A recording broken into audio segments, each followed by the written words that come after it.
हिंदी की कक्षा में आप सबों का हार्दिक अभिनंदन। आज हम फिर स्वयं प्रकाश रचित नेताजी का चश्मा पाठ का अध्ययन करेंगे।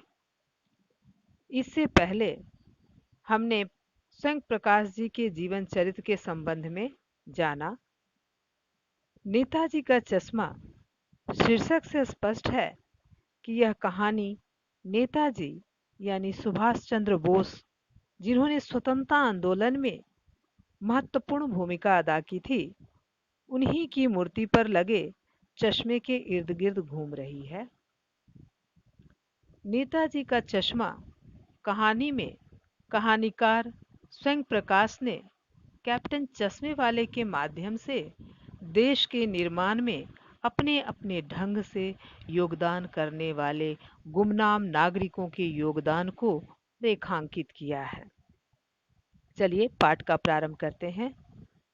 हालदार साहब को हर 15वें दिन कंपनी के काम के सिलसिले में उस कस्बे से गुजरना पड़ता था। कस्बा बहुत बड़ा नहीं था जिसे पक्का मकान कहा जा सके, वैसे कुछ ही मकान, और जिसे बाजार कहा जा सके वैसा ही एक ही बाजार था। कस्बे में, कस्बा कहते हैं शहर से छोटा और गांव से बड़ा। कस्बे में एक लड़कों का स्कूल, एक लड़कियों का स्कूल, एक सीमेंट का छोटा सा कारखाना, 2 ओपन एयर सिनेमा घर और एक ठो नगर पालिका भी थी। नगर पालिका थी तो कुछ न कुछ करती भी रहती थी।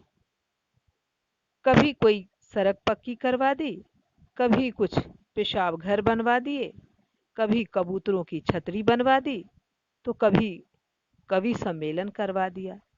इसी नगर पालिका के किसी उत्साही बोर्ड या प्रशासनिक अधिकारी ने एक बार शहर के मुख्य बाजार के मुख्य चौराहे पर नेताजी सुभाष चंद्र बोस की एक संगमरमर की प्रतिमा लगवा दी।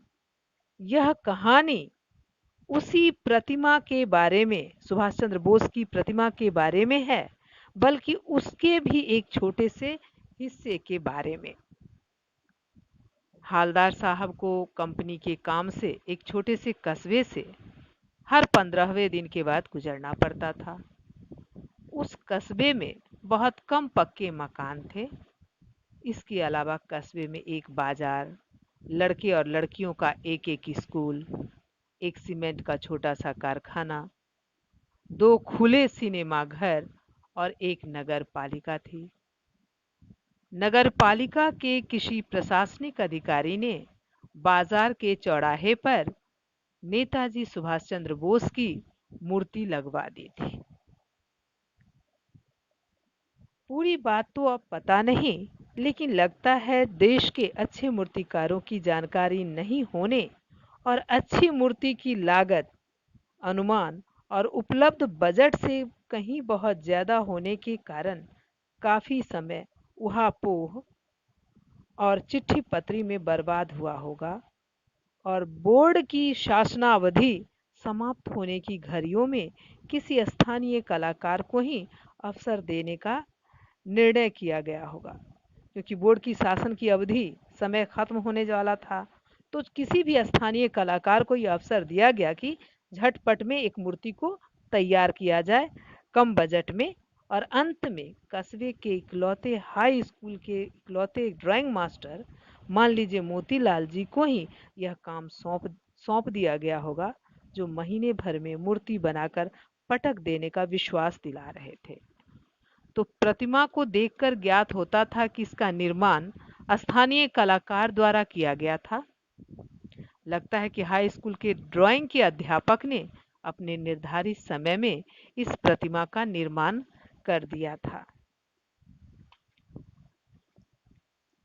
गृह कार्य नोट करें। प्रश्न पहला, हालदार साहब कस्बे से कब और क्यों गुजरते थे? दूसरा प्रश्न, कस्बे में क्या क्या था? तीसरा, नगर पालिका ने कौन कौन से काम करवाए? चौथा, कस्बे में कहाँ और किसकी मूर्ति लगी थी? लास्ट क्वेश्चन, इस कहानी का संबंध किससे है? आज के लिए इतना ही। धन्यवाद।